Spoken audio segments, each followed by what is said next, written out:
امید ہے ناظرین آپ سب خیر و عافیت سے ہوں گے۔ آج کی یہ ویڈیو بہت ہی خاص ہے۔ آج کی اس ویڈیو میں ہم شب برات کی فضیلت کے متعلق جانیں گے کہ کتنے صحابہ کرام علیہم رضوان ایسے ہیں جن سے شب برات کی فضیلت پر احادیث مبارکہ مروی ہیں، اور کتنے ائمہ محدثین ایسے ہیں جنہوں نے اپنی کتابوں کے اندر شب برات کی فضیلت پر ابواب کو باندھا ہے۔ تو تمام ناظرین سے گزارش ہے کہ ویڈیو یہاں تک ضرور دیکھیں تاکہ ہمیں شب برات کی فضیلت کے متعلق معلوم ہو سکے۔ تو الحمدللہ آج کی رات شب برات کی رات ہے، یہ برکتوں والی رفعتوں والی رات ہے، یہ وہ مقدس رات ہے جو ہمیں حضور اکرم صلی اللہ تعالی علیہ وسلم کے صدقے عطا ہوئی۔ تو آج کی رات یہ جہنم سے نجات دلانے والی رات ہے، رحمت خداوندی والی رات ہے، تعظیم کرنے والی رات ہے، اور یہ قدر و منزلت والی رات ہے۔ بلکہ اس حوالے سے روایت میں آتا ہے کہ یہ جو رات ہے، اس رات میں بندے کے نامہ اعمال کو رب کی بارگاہ میں پیش کیا جاتا ہے۔ پچھلے سال کے نامہ اعمال کی پیشگی والی رات بھی اسے کہا جاتا ہے، اور خاص کر فرشتوں کی رات بھی کہا جاتا ہے۔ جس طرح روایت میں آتا ہے، حجت الاسلام امام محمد بن محمد غزالی رحمۃ اللہ تعالی علیہ مکاشفۃ القلوب میں فرماتے ہیں کہ جس طرح اہل ایمان والوں کے لیے دو راتیں ایسی ہیں جو خوشی کا باعث ہیں، ایک عید الفطر کی چاند رات اور ایک عید الاضحیٰ کی چاند رات، یہ دو راتیں جو ہیں یہ مسلمانوں کے لیے خوشی کا باعث ہوتی ہیں، اسی طرح فرشتوں کے لیے بھی دو راتیں ایسی ہیں جو خوشی کا باعث ہوتی ہیں۔ فرمایا ایک رات شب برات کی رات ہے، اور دوسری رات یہ لیلۃ القدر کی رات ہے۔ عید الفطر اور عید الاضحیٰ کی چاند رات یہ مسلمانوں کے لیے خوشی کا باعث ہوتی ہے، اور شب برات کی رات اور لیلۃ القدر کی رات یہ فرشتوں کے لیے خوشی کا باعث ہوتی ہے۔ تو یہ رات بڑی برکتوں والی رات ہے، بلکہ اس کے متعلق حضور اکرم صلی اللہ تعالیٰ علیہ وسلم کی حدیث مبارکہ بھی موجود ہے۔ حضور اکرم صلی اللہ تعالیٰ علیہ وسلم نے ارشاد فرمایا کہ شعبان کی 15ویں رات کو اللہ تبارک و تعالیٰ اپنے شایان شان آسمان دنیا پہ تجلی فرماتا ہے، اور پکار کے فرماتا ہے، کہتا ہے کہ ہے کوئی مغفرت مانگنے والا کہ اسے بخش دیا جائے، ہے کوئی عافیت طلب کرنے والا کہ اسے عافیت عطا کی جائے، ہے کوئی رزق مانگنے والا کہ اسے رزق عطا کیا جائے۔ حضور اکرم صلی اللہ تعالیٰ علیہ وسلم نے ارشاد فرمایا کہ اللہ تبارک و تعالیٰ اس طرح پکار کے فرماتا رہتا ہے، کہتا رہتا ہے کوئی مانگنے والا، ہے کوئی مانگنے والا، ہے کوئی مانگنے والا، یہاں تک کہ طلوع فجر ہو جاتی ہے۔ تو یہ رات بڑی برکتوں والی رات ہے، اس رات کو غفلت میں نہیں گزارنا چاہیے بلکہ اللہ کی یاد میں گزارنا چاہیے۔ کئی صحابہ اکرام علیہم رضوان ایسے ہیں جن سے شب برات کی فضیلت پر احادیث مبارکہ مروی ہیں۔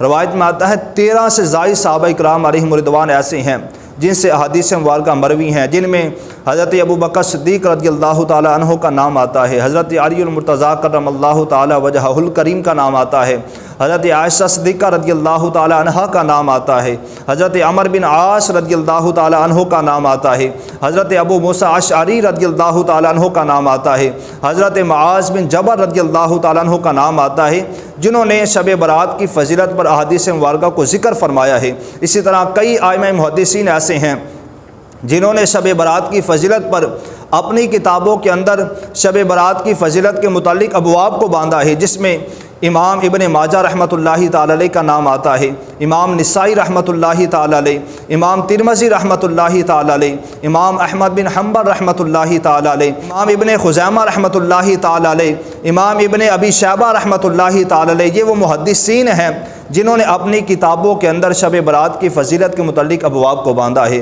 وہ روایت میں آنا حضرت عائشہ صدیقہ رضی اللہ تعالی عنہ فرماتی ہیں کہ ایک رات میں نے حضور اکرم صلی اللہ تعالی علیہ وسلم کو اپنے قریب نہ پایا، تو میں اٹھ کر حضور علیہ السلام کو دیکھنے کے لیے جب جاتی ہوں تو کیا دیکھتی ہوں کہ حضور علیہ السلام جنت البقیع میں تشریف فرما ہیں۔ تو حضور علیہ السلام نے فرمایا کہ اے عائشہ، تمہیں کیا خوف ہے کہ اللہ تعالیٰ اور اس کا رسول تمہارے ساتھ زیادتی کریں گے؟ تو آپ نے عرض کی یا رسول اللہ ایسی بات نہیں ہے، مجھے یہ خوف لاحق ہوا کہ کہیں ایسا نہ ہو کہ آپ کسی دوسری بیوی کے پاس، کسی دوسری اہلیہ کے پاس تشریف نہ لے گئے ہوں۔ تو حضور اکرم صلی اللہ تعالیٰ علیہ وسلم نے فرمایا کہ عائشہ ایسی بات نہیں ہے، آج کی رات شعبان کی 15ویں رات ہے، اور اللہ تبارک و تعالیٰ اپنے شایان شان آسمان دنیا پہ تجلی فرماتا ہے، اور اللہ تبارک و تعالیٰ اس رات کو بنی کلب کی بکریوں کے بالوں سے بھی زیادہ گناہ گاروں کو جہنم سے نکال کر جنت میں داخل فرما دیتا ہے۔ تو یہ ایسی برکتوں والی رات ہے کہ جس رات لاکھوں گناہ گاروں کو جہنم سے نکال کر جنت میں داخل فرما دیا جاتا ہے۔ لیکن کچھ بدبخت لوگ ایسے ہیں جن کی اس رات بھی بخشش نہیں کی جاتی۔ فرمایا کہ ایک ماں باپ کی نافرمانی کرنے والا، شراب پینے والا، سود کھانے والا، ناحق مال ضبط کرنے والا، عداوت رکھنے والا، دشمنی رکھنے والا، مشرک، یہ ایسے لوگ ہیں جن کی اس رات بھی بخشش نہیں کی جاتی۔ تکبر کی وجہ سے تہبند لٹکانے والا، یہ وہ لوگ ہیں جب تک اس رات کے آنے سے پہلے اپنے گناہوں سے توبہ نہ کر لیں اس وقت تک ان کی بخشش نہیں کی جائے گی۔ تو آج کی رات یہ آنے والی ہے، اپنے گناہوں سے توبہ کر لیں۔ یہ وہ رات ہے جس میں بندے کی نامہ اعمال کو رب کی بارگاہ میں پیش کیا جاتا ہے، بندے کی قسمت کے بارے میں فیصلہ ہوتا ہے کہ کس نے مرنا ہے، کس نے جینا ہے، کتنے لوگوں نے پیدا ہونا ہے۔ لوگوں کے رزق کے متعلق لکھا جاتا ہے کہ کس کو کتنا رزق عطا کیا جائے گا۔ تو آج کی رات یہ آنے والی ہے، اللہ کی بارگاہ میں سجدہ ریز ہو جائیں، رب کی بارگاہ میں جھک جائیں اور اپنے گناہوں سے توبہ کر لیں۔ اللہ کی رحمت بہت وسیع ہے، خدا کی قسم ہمارا رب بڑا غفور الرحیم ہے، بڑا غفور الرحیم ہے۔ بندے کے گناہ سمندر کی جھاگ سے بھی زیادہ ہوں، ایک بار وہ عاجزی کے ساتھ جھک تو جائے، اللہ تبارک و تعالیٰ اس کے گناہوں کو معاف فرما دیتا ہے۔ اللہ کی رحمت تو بندے کو پکار کے کہتی ہے کہ اے بندے آ جا میری دہلیز پہ، آ جا میری دہلیز پہ، یا ایھا الانسان ما غرک بربک الکریم۔ رب تو پکار کے فرما رہا ہے کہ اے بھاگے ہوئے انسان آ جا میری دہلیز پہ، آ جا عاجزی کے ساتھ جھک جا، تمہارے گناہ سمندر کی جھاگ سے بھی زیادہ ہوئے، تمہارے گناہوں کو معاف فرما دوں گا۔ اللہ کی رحمت تو بہانہ ڈھونڈتی ہے کہ میرا بندہ کوئی نیک کام کرے تو صحیح کہ جس کے سبب میں اس کی بخشش فرما دوں۔ رحمت دا دریا الہی ہر دم وگدا تیرا، جے ایک قطرہ بخشے مینوں کم بن جاوے میرا۔ تو آج کی رات یہ برکت والی رفعتوں والی رات ہے۔ حضرت عائشہ صدیقہ رضی اللہ تعالیٰ عنہ فرماتی ہیں نا، حضور اکرم صلی اللہ تعالیٰ علیہ وسلم اس مہینے سے محبت فرمایا کرتے تھے۔ یہ مہینہ حضور علیہ السلام کا پسندیدہ مہینہ ہے۔ حضور علیہ السلام نے خود ارشاد فرمایا کہ یہ شعبان کا جو مہینہ ہے یہ میرا مہینہ ہے، شعبان و شہری، شعبان میرا مہینہ ہے، ورمضان و شہر اللہ، اور فرمایا یہ رمضان اللہ تعالیٰ کا مہینہ ہے۔ حضور علیہ السلام اس مہینے سے محبت فرمایا کرتے ہیں۔ حضرت عائشہ فرماتی ہیں حضور علیہ السلام شعبان کے مہینے کے علاوہ کسی اور مہینے میں اتنے روزے نہیں رکھا کرتے جتنے روزے اس مہینے میں رکھا کرتے تھے، یہاں تک کہ روزے رکھتے رہتے کہ اس مہینے کو رمضان کے ساتھ ملا دیا کرتے تھے۔ تو ہمیں بھی اس مہینے سے محبت کرنی چاہیے کیونکہ یہ حضور کا پسندیدہ مہینہ ہے، حضور اس مہینے سے محبت کرتے ہیں۔ امتی ہونے کے ناطے ہمارا تو یہ حق بنتا ہے کہ حضور علیہ السلام امام الانبیاء جس چیز سے محبت کرتے ہوں، جو چیز حضور کی پیاری ہو، ہمیں بھی اس چیز سے محبت ہونی چاہیے، حضور کی ادا سے محبت ہونی چاہیے، حضور علیہ السلام کے قول فعل سے محبت ہونی چاہیے۔ خدا کی قسم اگر ہم نے حضور علیہ السلام کی اداؤں سے محبت کی، حضور علیہ السلام کے طریقے پر اپنی زندگی کو گزارا، دنیا بھی سنور جائے گی، آخرت بھی سنور جائے گی۔ مجھے اسی ضمن میں ایک واقعہ یاد آ گیا کہ وہ بنی اسرائیل میں ایک نوجوان تھا، روایت میں آتا ہے کہ وہ لوگوں کی نقلیں اتارا کرتا تھا، بہت بڑا نقال تھا۔ ایک دن لوگ جمع ہوئے، کہنے لگے کہ تو بہت بڑا نقال ہے نا، آج ہمیں حضرت موسیٰ علیہ السلام کی نقل اتار کر دکھا۔ اس نے کہا ٹھیک ہے میں تجھے یہ بھی کر کے دکھاتا ہوں، مجھے کچھ ٹائم دو، وقت دو۔ لوگوں نے اسے ٹائم دیا، وقت دیا۔ اس نے کیا کیا کہ حضرت موسیٰ علیہ السلام جیسا عصا بنوا لیا، زلفیں بڑھا لی، داڑھی بڑھا لی، کپڑے سلوا لیے۔ ایک دن پہاڑ کی چوٹی پہ چڑھ کے کھڑا ہو گیا، کہنے لگا کہ اے لوگوں جمع ہو جاؤ، آج میں تجھے حضرت موسیٰ علیہ السلام کی نقل اتار کر دکھاتا ہوں۔ اب لوگ جمع ہو گئے۔ اس نے کیا کیا کہ حضرت موسیٰ علیہ السلام جس طرح اللہ کی بارگاہ میں دعا استغفار کرتے، اس طرح اس نے ہاتھ اٹھانا شروع کر دیے۔ جس طرح حضرت موسیٰ علیہ السلام اللہ کی بارگاہ میں اٹھتے بیٹھتے، اس طرح اس نے اٹھنا بیٹھنا شروع کر دیا۔ تو اللہ تبارک و تعالیٰ نے جبرائیل سے فرمایا کہ جبرائیل دیکھ میرا بندہ کیا کر رہا ہے۔ جبرائیل امین علیہ السلام عرض کرتے ہیں یا مالک و مولا، یہ بندہ تو تیری نبی کی اداؤں کو اپنا رہا ہے، تیرے نبی کے طریقے کو اپنا رہا ہے، اور یہ بھی بتاتا چلو کہ وہ آدمی کافر تھا، فرعون کو خدا مانتا تھا۔ تو حضرت جبرائیل عرض کر رہے ہیں کہ یا مالک و مولا، یہ بندہ تو تیرے نبی کی اداؤں کو اپنا رہا ہے، تیرے نبی کے طریقے کو اپنا رہا ہے۔ تو اللہ تبارک و تعالیٰ نے فرمایا کہ جبرائیل گواہ ہو جا، جس دن میں فرعون کو دریا میں غرق کروں گا اس دن میں اس بندے کو غرق ہونے سے بچا لوں گا۔ اللہ اکبر۔ آپ ذرا غور فرمائے، وہ بنی اسرائیل کی امت کا شخص ہے جو کافر ہے، فرعون کو خدا مانتا ہے، وہ حضرت موسیٰ علیہ السلام کی اداؤں کو اپنائے، ان کے طریقے کو اپنائے، اللہ پاک ایمان کی دولت سے نواز دے۔ ہم تو اس نبی کے امتی ہیں جس امت میں پیدا ہونے کے لیے 12 انبیاء کرام دعائیں کرتے رہے، تمنائیں التجائیں کرتے رہے کہ یا رب ہمیں نبی آخر الزمان کی امت میں شامل فرما لے۔ ہم نے نہ دعائیں مانگی نہ التجائیں کی، اللہ تبارک و تعالیٰ نے ہمیں اپنے محبوب کا امتی بنا دیا۔ ہم پیدا ہوئے، ہمارے کانوں میں اذان دے کر یہ خوشخبری سنا دی گئی کہ پیدا ہونے والے خوشخبری ہے تیرے لیے، تو نبی آخر الزمان کی امت میں شامل ہو گیا ہے۔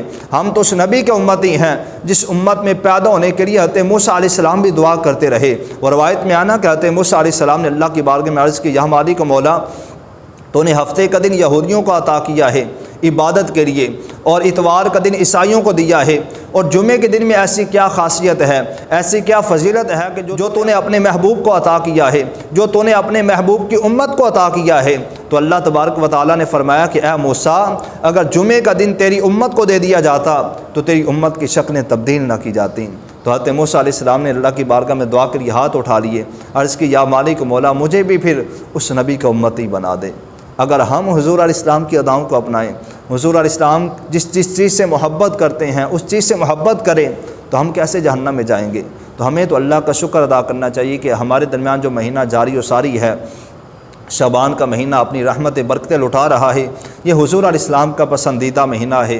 ہمیں اس مہینے سے محبت کرنی چاہیے، اور زیادہ سے زیادہ حضور علیہ السلام کی بارگاہ میں جو ہے وہ درود پاک کے نذرانے پیش کرنے چاہیے، درود پاک کے تحائف حضور کی بارگاہ میں پیش کرنے چاہیے۔ اور روایت میں ہے نا کہ اگر کوئی آدمی ماہ شعبان میں روزانہ 700 مرتبہ درود پاک پڑھتا ہے تو اللہ تبارک و تعالیٰ کچھ فرشتے مقرر فرماتا ہے جو اس کا درود پاک حضور کی بارگاہ میں پیش کرتے ہیں۔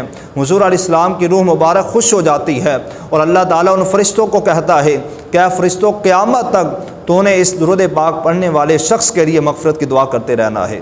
تو یہ بڑا برکتوں والا مہینہ ہے، بڑی رفعتوں والا مہینہ ہے۔ ہمیں اس مہینے کی قدر کرنی چاہیے، اپنے گناہوں سے توبہ کرنی چاہیے۔ اللہ کی رحمت سے بندے کو کبھی مایوس نہیں ہونا چاہیے۔ اللہ کی رحمت بہت وسیع ہے، جب بخشنے میں آتا ہے تو بڑے بڑے گناہ گاروں کو معاف فرما دیتا ہے۔ وہ بنی اسرائیل کا 100 قاتل جس نے 100 قتل کیے، اللہ تبارک و تعالیٰ نے اسے بھی بخش دیا۔ اور کفل نامی شخص، روایت میں آتا ہے نا کہ کفل نامی ایک نوجوان تھا جو لوگوں کی ماؤں بہنوں کی عزت لوٹا کرتا تھا، بہت بڑا زانی تھا، زنا کرنے والا تھا۔ ایک دن اس کے قریب ایک عورت جاتی ہے، تنہائی کا عالم ہے، تو کفل جب اس عورت کے قریب جاتا ہے تو کیا دیکھتا ہے کہ وہ عورت زاروں کی طرح رو رہی ہے، روئے جا رہی ہے، اور یہ سمجھنے لگا کہ میرے پہلو میں آنے والی ہر عورت بغیرت ہوتی ہے۔ تو یہ پوچھنے لگا کہ رو کیوں رہی ہو؟ تو اس عورت نے آگے سے یہ کہا کہ اے کفل، میں تمہارے پاس خوشی سے نہیں آئی، بلکہ مجھے تم تک بھوک کھینچ کے لائی ہے کہ میرے گھر میں بچے بھوکے ہیں، وہ بلک رہے ہیں، بھوک کی وجہ سے روئے جا رہے ہیں۔ میں تو بھوک کے سبب سے بچوں کی بھوک برداشت نہ کر سکی، اس وجہ سے تیرے پہلو میں آئی ہوں، خوشی سے تیرے پاس نہیں آئی۔ کفل نامی نے جب یہ سنا تو گویا اس کے پاؤں سے زمین نکل گئی، آنکھیں اشکبار ہو گئیں، کہنے لگا کہ اے بہن، یہ پیسے لو، گھر چلی جاؤ اور میرے لیے دعا کرنا کہ میں بڑا کتا انسان ہوں، بڑا کمینہ انسان ہوں، دعا کرنا کہ میرا رب مجھے بخش دے۔ راوی لکھتے ہیں کہ وہ عورت جب وہاں سے چلی جاتی ہے تو یہاں تقدیر کا قلم چلتا ہے، رات وہ سوتا ہے تو کفل نامی شخص کا انتقال ہو جاتا ہے۔ صبح جب لوگ اٹھتے ہیں تو کیا دیکھتے ہیں کہ اس کے گھر کی دیوار پہ لکھا ہوا تھا کہ اللہ نے کفل کو بخش دیا ہے۔ تو اللہ کی رحمت تو بہت وسیع ہے، بس بندہ عاجزی کے ساتھ رب کی بارگاہ میں جھک جائے، اللہ پاک بندے کے گناہوں کو معاف فرما دیتا ہے۔ وہ کفل نامی جو لوگوں کی ماؤں بہنوں کی عزت لوٹا کرتا تھا، ایک اس نے اچھا کام کیا، صلہ کیا، اس نے جو ہے وہ بھلائی کی، اللہ نے صلہ کیا عطا فرمایا کہ اس کے سارے گناہوں کو معاف فرما دیا۔ تو اللہ کی رحمت سے کبھی مایوس نہیں ہونا چاہیے، اللہ کی رحمت بہت وسیع ہے۔ اور روایت میں آنا کہ 2 بھائی تھے، ایک نیک تھا، ایک بد کردار تھا، گناہ گار تھا۔ تو جب گناہ گار بھائی کا موت کا وقت قریب آیا تو نیک بھائی اس کے قریب جاتا ہے، کہتا ہے کہ میں نے تجھے بڑا سمجھایا کہ نیک کام کیا کر، گناہ نہ کیا کر، اب تیرے اوپر نزا کا وقت ہے، آخری وقت ہے، نہ جانے قبر کی پہلی رات تیری کیسے گزرے گی۔ اس نے آگے سے یہ کہا اپنے نیک بھائی سے، گناہ گار بھائی نے، کہ یہ بتاؤ اگر کل بروز قیامت میرا سارا معاملہ میرا رب میری ماں کے سپرد کر دے تو بتاؤ میری ماں مجھے جہنم میں جانے دے گی؟ نیک بھائی کہنے لگا یہ کیسے ہو سکتا ہے، تو ماں تو اپنی اولاد سے بڑی محبت کرتی ہے، بے لوث محبت کرتی ہے، کانٹا بھی چبھ جائے تو اس سے دیکھا نہیں جاتا، برداشت نہیں ہوتا، تجھے جہنم میں کیسے جانے دے گی؟ گناہ گار بھائی اپنے نیک بھائی سے روتے ہوئے کہتا ہے کہ پھر ایک ماں جو کانٹا چبھ جائے اس سے دیکھا نہیں جاتا، برداشت نہیں ہوتا، میرا رب تو 70 ماؤں سے بڑھ کر پیار کرنے والا ہے، مجھے جہنم میں کیسے جانے دے گا؟ اتنا اس نے جو ہے وہ کہا، اتنے الفاظ کہے، روح اس کی نکل جاتی ہے، کفن سے انسری سے پرواز کر جاتی ہے۔ بھائی نے اسے غسل دیا، کفن پہنایا، تدفین کی۔ جب واپس پلٹا، رات سویا تو خواب میں کیا دیکھتا ہے کہ اس کا وہی بھائی جو گناہ گار تھا جنت میں سیر کر رہا ہے۔ پوچھا ما فعل اللہ بک، اللہ نے تمہارے ساتھ کیا معاملہ فرمایا؟ کہا اللہ نے مجھے بخش دیا۔ پوچھا کس عمل کے سبب؟ تو نے تو کوئی نیک کام کیا ہی نہیں تھا۔ تو آگے سے وہ کہنے لگا کہ اسی آخری بات نے میری بخشش کروا دی جو میں نے یہ کہا کہ اللہ 70 ماؤں سے بڑھ کر پیار کرنے والا ہے۔ تو اللہ کی رحمت تو بہانہ ڈھونڈتی ہے کہ میرا بندہ کوئی نیک عمل کرے تو صحیح، کوئی نیک کام کرے تو صحیح، جس کے سبب میں اس کو بخش دوں۔ رحمت دا دریا الہی ہر دم وگدا تیرا، جے ایک قطرہ بخشے مینوں کم بن جاوے میرا۔ تو اللہ کی رحمت سے مایوس نہیں ہونا چاہیے، بس عاجزی کے ساتھ اللہ کی بارگاہ میں جھک جانا چاہیے۔ اللہ پاک بندے کے گناہوں کو معاف فرما دیتا ہے۔ تو آج کی رات برکتوں والی رات ہے، رفعتوں والی رات ہے۔ آج کی رات اللہ کی یاد میں گزاری جائے، گریہ ازاری کر کے گزاری جائے، اللہ کی بارگاہ میں توبہ کی جائے، اور آج کی رات کی بڑی فضیلت ہے، نوافل ادا کیے جائیں، صلاۃ و تسبیح کی نماز ادا کی جائے۔ اور اسی طرح روایت میں آتا ہے کہ اگر کوئی آدمی شب برات کی رات کو بیری کے 7 پتے لے کر پانی کے اندر جوش دلا کر گرم کر کے پھر اس پانی کے ساتھ نہا لیتا ہے تو سال بھر وہ بندہ جادو سے محفوظ ہو جاتا ہے۔ تو یہ اس رات کی فضیلت ہے۔ اللہ پاک ہمیں اس رات کی قدر کرنے کی توفیق عطا فرمائے۔